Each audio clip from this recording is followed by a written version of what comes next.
పర్వాలేదు. రాకేష్ రెడ్డి గారు ఒక్క నిమిషం బెల్లయ్య నాయక్ గారు మీతో కంక్లూడ్ చేస్తా. బెల్లయ్య నాయక్ గారు, ఇది అంటే ఇది ఇవాళతోని లేకపోతే ఈ సెషన్తో అయిపోతుందా?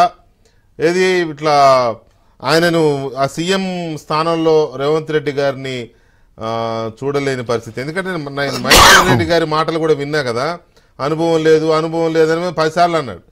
ఆయన కాంగ్రెస్ పార్టీ నుంచి వెళ్ళిపోయినా మరి అది ఒక రకమైన ఇదో ఏమో తెలియదు. ఇటు బీఆర్ఎస్ పార్టీ నుంచి మాటలు కూడా అట్లే ఉన్నాయి. సో ఈ సెషన్తో వెళ్ళిపోతుందా లేకపోతే ఇది ఇట్టే కంటిన్యూ చేసుకుంటారా వీళ్ళు? మీకేమనిపిస్తుంది? అంటే 2-3 అంశాలు చాలా కీలకం వెంకటకృష్ణ గారు. ఒకటి, రేవంత్ రెడ్డి గారు కంటిన్యూస్ గా ఎప్పుడూ కూడా కేసీఆర్ గారితో కానీ బీఆర్ఎస్ తో కానీ కాంప్రమైజ్ కాకుండా పోరాటం చేస్తున్నటువంటి విషయం మీకు తెలుసు. సరే, ఆయన మీద ఎన్ని తప్పుడు కేసులు పెట్టిర్రు, ఏ రకంగా హింసించారు, ఏ రకమైనటువంటి ఇబ్బందులు పెట్టిరో మనం చూసాం.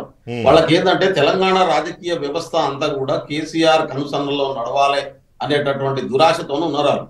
అది సాధ్యం కాదు అని చెప్పి వాళ్ళ ఓడించడం ద్వారా వాళ్ళకి అర్థమైంది. ఓడిపోతాం అనే ఎక్స్పెక్టేషన్ లో లేరు వాళ్ళు. ఖచ్చితంగా మేము గెలుస్తాం, అధికారంలోకి వస్తాం అనేటటువంటి మాటను పదే చెప్పారు.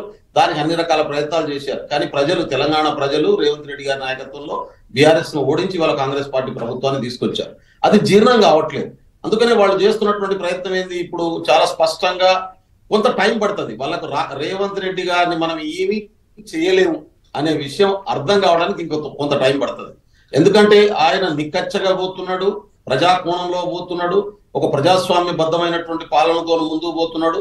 ఈ 10 రోజుల కాలంలో రేవంత్ రెడ్డి గారు ముఖ్యమంత్రి అయినాక తీసుకున్నటువంటి నిర్ణయాలను మీరు ఒకసారి గమనించండి. పీఠాలు కదులుతున్నాయి, పునాదులు కదులుతున్నాయి. వాళ్ళకి తెలుసు ఏం జరగబోతుంది అనేటటువంటి విషయం. కేటీఆర్ గారికి తెలుసు, కేసీఆర్ గారికి తెలుసు, హరీష్ రావు గారికి తెలుసు, దొంగతనం చేసినటువంటి చాలా మందికి తెలుసు ఏం జరగబోతుంది అనేటటువంటి విషయం.